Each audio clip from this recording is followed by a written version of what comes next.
High FM, 101.9 megahertz of life. Recent reports have suggested that several Arab leaders have privately told President Donald Trump that they view Israel Prime Minister Benjamin Netanyahu as an obstacle to his broader vision for the Middle East. Well, according to reports, regional governments believe that progress on issues such as regional normalization, Gaza's future, are more difficult under Israel's current leadership. So I guess the question is, how relevant is that? How true is that? Or is that simply just a way of maybe pushing the can down the road? To help us understand Israel's strategic position in the region, we are joined by Dr. Mordechai Kedar. He's an Israeli scholar. He is an Israeli scholar and expert on Arab culture, a lecturer at Bar-Ilan University. Dr. Kedar, a very good morning. Thank you for joining us. It is fascinating to try and understand what is words and what is reality. How is Israel perceived in the region? Well, it depends whom you ask. Mm-hmm. Apparently, there are some people around us who are used to see Israel as a poor country, a country which looks for help, country which almost cannot defend itself. As it was, for years, the Jewish people are afraid, and this is actually what was the situation until October 7th. We were, afraid even to mess with Gaza, because Gaza was threatening us with missiles and with projectiles, and let alone Hezbollah, which everybody was afraid of because of their stockpile of missiles, 150,000 allegedly that they had those days. And then let alone Iran, with all its capabilities and the missiles and all things. Israel was a frightened country looking for friends, and this was a good situation for them because then they can blackmail Israel, they can say whatever they like, they can ask whatever they like, and get whatever they like. What happened is, since October 7, that Israel lost the fear, and we attacked Gaza, and we attacked Lebanon, means Hezbollah in Lebanon. And above everything, we dared to attack Iran. And we actually, only a year ago, in June 2025, in the 12-day war against Iran, Israel actually showed how powerful Israel is without the United States of America for 11 days. America joined only in the last day. So this picture, this image of Israel, of a powerful country, doesn't fit their expectations. Doesn't fit the history. Now, don't forget that according to Islam, Jews have to be dhimmis, means to live under the yoke of Islam, under the Sharia law, and with the terms which Muslims impose on them. And Israel is a free country of Jews who are giving a fight where needed and when needed, doesn't fit their expectations.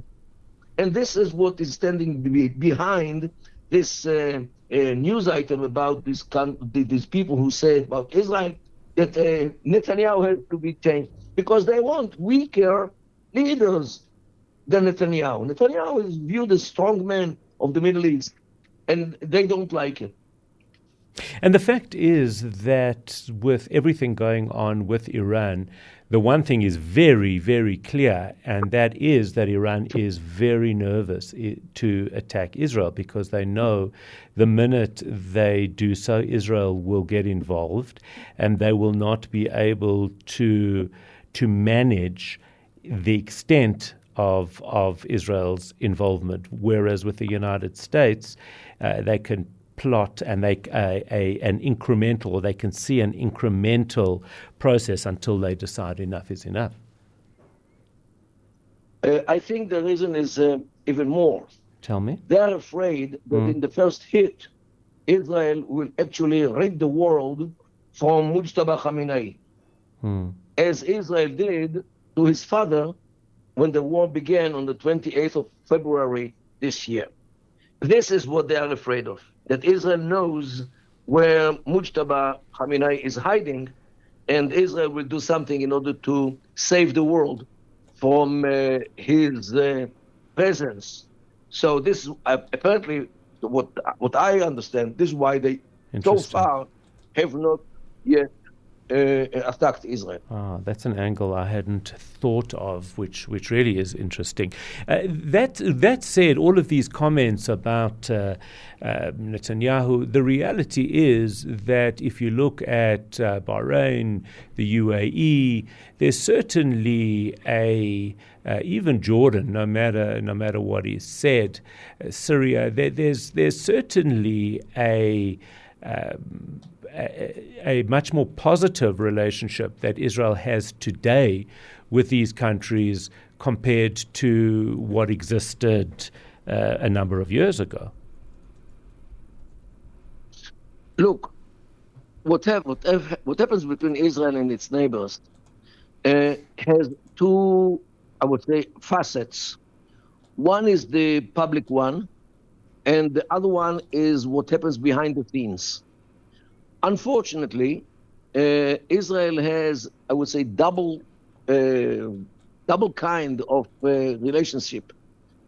With some countries, we have overt relations in one kind, good or bad, while behind the scenes, there are big cooperation, especially when it comes to intelligence and security.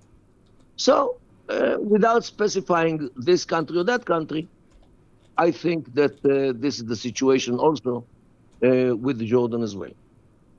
In terms of Saudi Arabia, where do we understand this process is? This is the country which I meant actually in this comment. Ah, okay. Fair enough. Okay, so these comments that privately people are concerned about Netanyahu, you saying that, of course, that it's really a reflection on the desire to see a weaker leadership or more compliant leadership in Israeli leadership. How do you believe that the United States actually views this? We know that J.D. Vance has moved in a very, very concerning direction. Trump seems to be managing the process. Is there a belief do you believe that Trump is strong enough to hold the Republicans together in terms of an approach to Israel? Look, I'm not a big expert about what happens inside the United States. So far, I try to know better about the Arab world, but just to remind you, George W. Bush, when he was elected in 2000, he was more or less an isolationist. He didn't want to mess with other countries in the world. He didn't know much about them, and definitely he wanted to be, America only. But after the September 11 attacks of 2001 by Al-Qaeda, he changed his view immediately. First of all, in this first comment, he says, we are on a crusade. A crusade, of course, he didn't repeat it because crusade doesn't sound so nice, especially when it comes to the Middle East. Right. But he definitely changed his attitude to terrorism and to some Arab countries to a degree that he actually occupied Afghanistan in order to get rid of Al-Qaeda. So things change people's attitude, and I do have hope that one day J.D. Vance and even Tucker Carlson will see who is their friend and who is their enemy. 100%. And that is where we unfortunately do need to leave it. Thank you. As always, that was Dr. Mordechai Kedar, Israeli scholar of Arab culture, lecturer at Bar Ilan University.